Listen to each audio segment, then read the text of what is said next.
Tiene.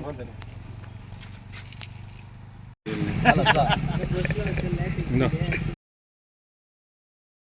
Gudibande ಹಾಗೂ ಬಾಗೇಪಲ್ಲಿ ಪಟ್ಟಣಗಳಿಗೆ ದ್ವಿಚಕ್ರ ವಾಹನಗಳಲ್ಲಿ ಸಂಚರಿಸುವ ರೈತರನ್ನ ಮತ್ತು ಗ್ರಾಮೀಣ ಭಾಗದವರನ್ನ ಉದ್ದೇಶವಾಗಿಟ್ಟುಕೊಂಡು ಈ ಉಚಿತ ಹೆಲ್ಮೆಟ್ ವಿತರಣೆ ಹಾಗೂ ಜಾಗೃತಿ ಮೂಡಿಸುವ ಕಾರ್ಯಕ್ರಮ ಹಮ್ಮಿಕೊಳ್ಳಲಾಗಿತ್ತು. ತರಕಾರಿಗಳನ್ನು ಚೀಲಗಳಲ್ಲಿ ತುಂಬಿಟ್ಕೊಂಡು ಮಾರುಕಟ್ಟೆಗೆ ಬರುತ್ತಿದ್ದ ರೈತರಿಗೆ ಹೆಲ್ಮೆಟ್ ವಿತರಿಸಿ ತಪ್ಪದೆ ಪ್ರತಿನಿತ್ಯ ವಾಹನ ಚಲಾಯಿಸುವಾಗ ಹೆಲ್ಮೆಟ್ ಧರಿಸುವಂತೆ ಮನವಿ ಮಾಡಿದರು.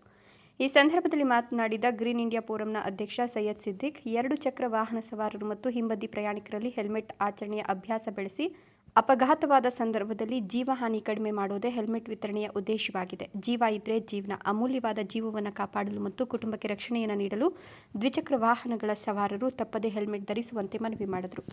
ಧಾತ್ರಿ ಸೇವಾ ಟ್ರಸ್ಟ್ ಅಧ್ಯಕ್ಷ ಕೆವಿ ಪ್ರಶಾಂತ್ ಮಾತನಾಡಿ, ಜೀವವಿಲ್ಲದ ಮೊಬೈಲ್ ಸುರಕ್ಷತೆಗೆ ನೀಡುವಷ್ಟು ಕಾಳಜಿ ಅಮೂಲ್ಯವಾದ ಜೀವಕ್ಕೆ ನೀಡದೇ ಇರೋದು ನೋವಿನ ಸಂಗತಿ.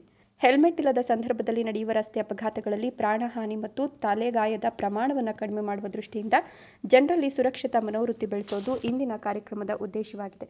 ಪೊಲೀಸರು ದಂಡ ವಿಧಿಸುತ್ತಾರೆ ಅನ್ನೋ ಹೆದರಿಕೆಯಿಂದ ಹೆಲ್ಮೆಟ್ ಧರಿಸೋದು ಕಾನೂನಿನ ಭದ್ರತೆ ಮಾತ್ರವಲ್ಲ, ಸ್ವಂತ ಜೀವದ ರಕ್ಷಣೆಗೆ ಅಗತ್ಯವಾದ ನಿತ್ಯದ ಅಭ್ಯಾಸ ಎಂಬ ಪ್ರತಿಯೊಬ್ಬರು ತಿಳಿಬೇಕು ಅಂತ ಹೇಳಿದರು. ಸುಬ್ಬು, ಭಾಗ್ಯನಗರ, ರಾಯಲ್ಸ್ ಕನ್ನಡ. No.